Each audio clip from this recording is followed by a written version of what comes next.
Research and analysis wing یعنی را India کی اور انٹر سروسز انٹیلیجنس ایجنسی یعنی ISI پاکستان کی خفیہ ایجنسیز ہیں۔ ان دونوں ایجنسیز میں سے کون سی ایجنسی بیسٹ اور قابل ہے؟ آج کی ہماری اس ویڈیو میں دونوں انٹیلیجنس ایجنسیز کے درمیان ہونے والی وار اور دنیا میں دونوں ایجنسیز کی اچیومنٹ کو مد نظر رکھتے ہوئے ان کے درمیان موازنہ کرتے ہیں۔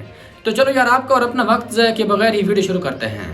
انٹر سروسز انٹیلیجنس یعنی ISI کی بنیاد سال 1948 میں رکھی گئی تھی، جب پاکستان نے اپنی ویک انٹیلیجنس کی وجہ سے کشمیر کا ایک بڑا حصہ کھو دیا تھا۔ اس دن کے بعد پاکستان نے اپنے انٹیلیجنس نیٹ ورک کو مضبوط بنانے کے لیے ISI کی بنیاد رکھی تھی، جبکہ ریسرچ اینڈ اینالیسس ونگ کی بنیاد سال 1968 میں رکھی گئی تھی، کیونکہ سال 1965 میں ہونے والی جنگ میں پاکستان کی مضبوط انٹیلیجنس کی وجہ سے پاکستان نے انڈیا کو شکست دی تھی۔ اس لیے پاکستان سے ہارنے کے بعد سال 1968 میں انڈیا نے اپنی انٹیلیجنس کو مضبوط کرنے کے لیے را کی بنیاد رکھی تھی۔ آج کے اس دور میں کوئی بھی جنگ جیتنی ہو تو ٹیکنالوجی اور انٹیلیجنس معلومات کا مضبوط ہونا انتہائی ضروری ہے، یعنی کسی بھی جنگ میں انٹیلیجنس ایجنسیز بہت اہم رول پلے کر سکتی ہیں۔ اس لیے انڈیا اور پاکستان نے اپنی انٹیلیجنس ایجنسیز کو مضبوط کرنے کے لیے بہت کام کیا۔ تو چلو موازنہ کرتے ہیں کہ ISI اور را میں سے کون سی ایجنسی زیادہ مضبوط ہے۔ عالمی شہرت کی بات کی جائے تو ISI اس وقت پوری دنیا کی نمبر 1 ایجنسی تصور کی جاتی ہے، جبکہ اس رینک میں انڈین ایجنسی را کا چوتھا نمبر ہے۔ یعنی اپنی اچیومنٹس کی وجہ سے ISI اس وقت پوری دنیا میں ایک اچھی شہرت رکھتی ہے، یعنی پوری دنیا مانتی ہے کہ ISI ایک مضبوط ایجنسی ہے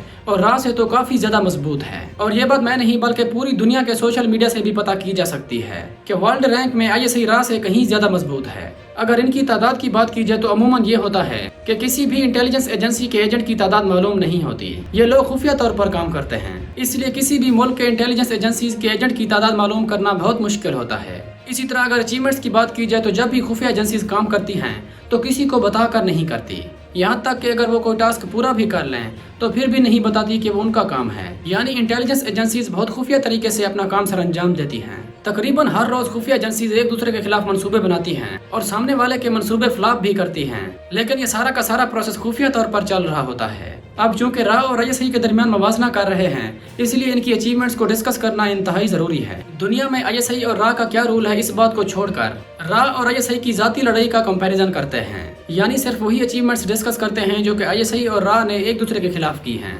تاکہ پتہ چل سکے کہ دونوں میں سے کون سی انٹیلیجنس ایجنسی بیسٹ ہے۔ سال 1971 میں بنگلہ دیش میں چلنے والی تحریک کے دوران ISI اور را مد مقابل آئیں، اور اس تحریک کے دوران را نے ایک بڑا کارنامہ سر انجام دیا اور پاکستان کو 2 ٹکڑوں میں ڈیوائڈ کر کے رکھ دیا، اور اس جنگ میں پاکستان کی ایجنسی ISI کو اندرونی غداروں کی وجہ سے ہار کا سامنا کرنا پڑا۔ اس کے بعد دونوں ایجنسیز یعنی را اور ISI کے درمیان افغانستان اور سری لنکا کے اندر مقابلے دیکھنے کو ملے۔ سال 1979 سوویت یونین نے افغانستان کو انویڈ کرنے کے لیے اس پر پوری طاقت سے حملہ کر دیا۔ اس جنگ میں ایک طرف سوویت یونین تھی جبکہ دوسری طرف تھے طالبان، اور کہا جاتا ہے کہ اس جنگ میں ISI نے طالبان کی بیک بون کے طور پر کام کیا اور خفیہ طریقے سے ISI نے طالبان کو مکمل سپورٹ کیا، جبکہ اس کی مخالف ایجنسی را کی سپورٹ سوویت یونین کے ساتھ تھی۔ نتیجہ یہ نکلا کہ را اور سوویت یونین 10 سال کی طویل جنگ لڑنے کے بعد بالآخر خود ہی افغانستان سے پیچھے ہٹ گئے، اور آج بھی دنیا افغانستان سے سوویت یونین اور را کو پیچھے دھکیلنے کا کریڈٹ پاکستان کو دیتی ہے۔ یعنی دنیا آج بھی یہ سمجھتی ہے کہ اس جنگ میں ISI نے ایک اہم رول پلے کیا۔ افغانستان کے علاوہ ISI اور را کا ایک بار سری لنکا میں جا کر بھی مقابلہ ہوا۔